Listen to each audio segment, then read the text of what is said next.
नमस्कार, देवेनीज किचन मध्ये आपले स्वागत आहे। आज आपण बनवणार आहोत भाकरवडी। चला तर मग बनवूया आपण भाकरवडी। चला। आता आपण एक वाटी मैदा घेणार आहोत, त्यामध्ये पाव चमचा ओवा क्रश करून टाकणार आहोत।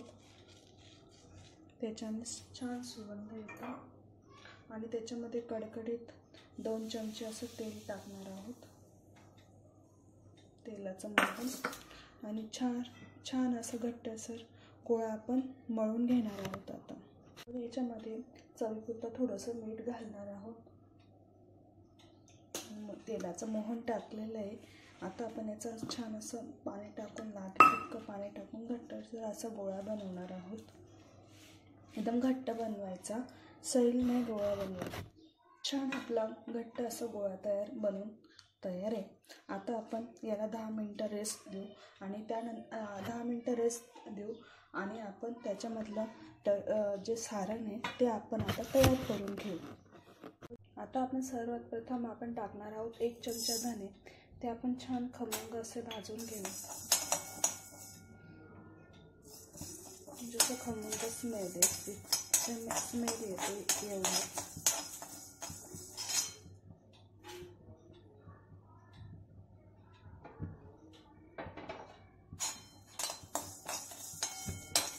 अगदी 2 मिनिटं लागतात त्याला भाजण्यासाठी।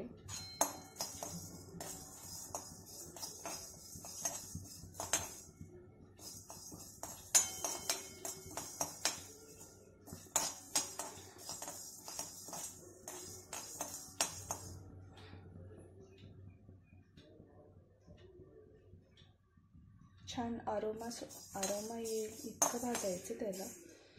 धण्याचे छान असा आरोमा येतो धन असं भाजलं गेलं की।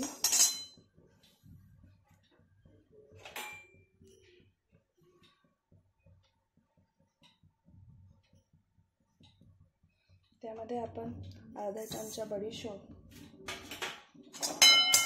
तेही भाजून घेऊ।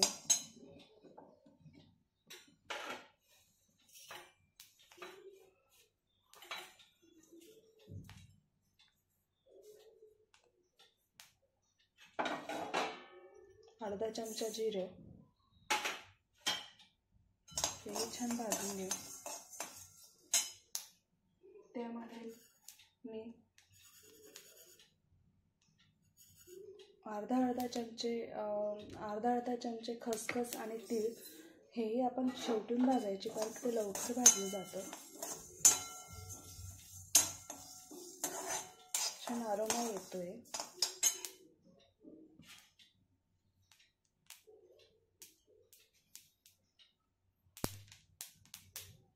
त्यामध्ये सुकं खोबरं टाकणार आहोत आपण अर्धी वाटी।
छान आपलं भाजलं गेलं आहे। आता आपण बंद करू आणि याला थंड होऊन मिक्सर जारमध्ये काढू। आपण थंड करून घेऊ आणि मिक्सर जारमध्ये काढू।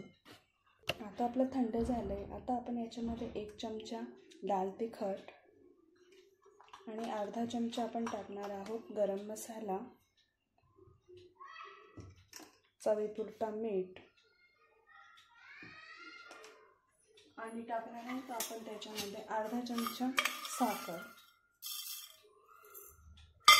आता हे सर्व जिन्नस आपण मिक्सरला एकजीव करून घेणार आहोत। हे बघा, आता आपण बारीक करून घेतलं आहे याला छान। असं आपलं तयार झालं आहे मसाला. आता आपण 10 मिनटं झाले आपल्याला याला गोळ्याला रेस्ट व्हायला. आता आपण जो गोळा होता आपला आपण केलेला कणिक, आता याचं 3 पोर्शनमध्ये डिवाईड केलं. आता आपण त्याच्यावाले छान असं लागेल आपल्याला भाकरवडीला तशा आपण पाऱ्या लाटून घेऊ. चला, हे बघा आता मी लाटून दाखवते तुम्हाला. मध्ये आपण पातळ असं ठेवणार आहे आणि बाहेरची जी कडा आहे ती थोडी जाडसर ठेवणार आहे. कारण की आपण जेव्हा भाकरवडी तळतो तेव्हा जे मधलं आहे तळताना ते वरचं जे लेअर आहे तो तळला हे छान खरपूस झालं पाहिजे. मधलंही आपलं छान भाकरवडी अशी फ्राय झाली पाहिजे. त्यासाठी हे बघा तुम्ही पाहू शकता मी मधला जो पोर्शन आहे तो असा बारीक केला आहे आणि जे बाहेरची जी कड आहे ती थोडी जाडसर ठेवली आहे. मध्ये माझे बोटंही दिसत आहेत. आता पण आपण याला आपण चिंच गुळाची पेस्ट लावूया. चटणी जी आहे ती आपण लावून घेऊया. स्प्रेड करूया. सारण बनवलेलं आहे आपण ते टाकू.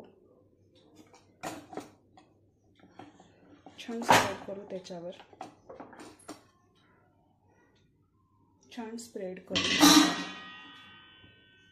याच्यामुळे आपण बारीक शेव टाकू.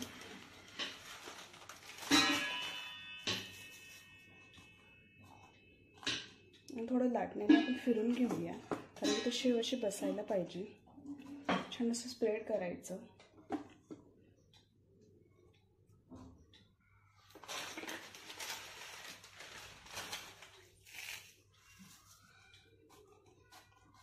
छान स्प्रेड झाल्यानंतर आपण त्याला लाटण्याने लाटून घेऊया.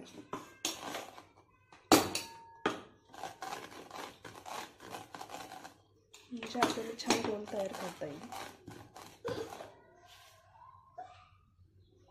आता आपण याचा रोल तयार करून घेऊया.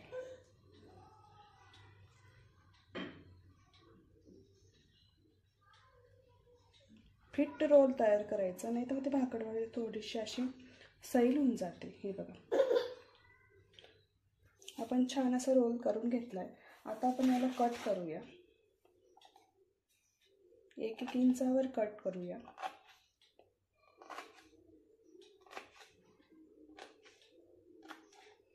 असं कट झाल्यानंतर हे बघा भाकरवडी असं थोडंसं प्रेस करायचं आहे.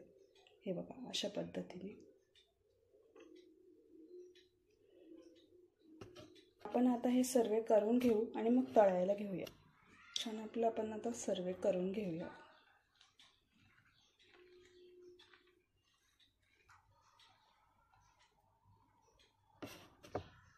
तेल आपलं छान तापलंय.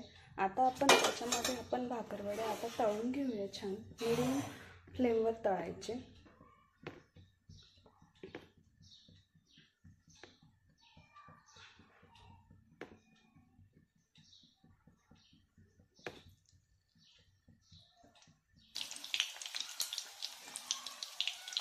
आपले छान तळून झाले आहेत. आता भाकरवडी आपण भाकरवड्या तळून झाल्यानंतर आता सर्व आपण भाकरवड्या ह्या पद्धतीने तळायच्या. असा कलर आला पाहिजे. आता आपण सर्व भाकरवड्या एकदम तळून घेऊया.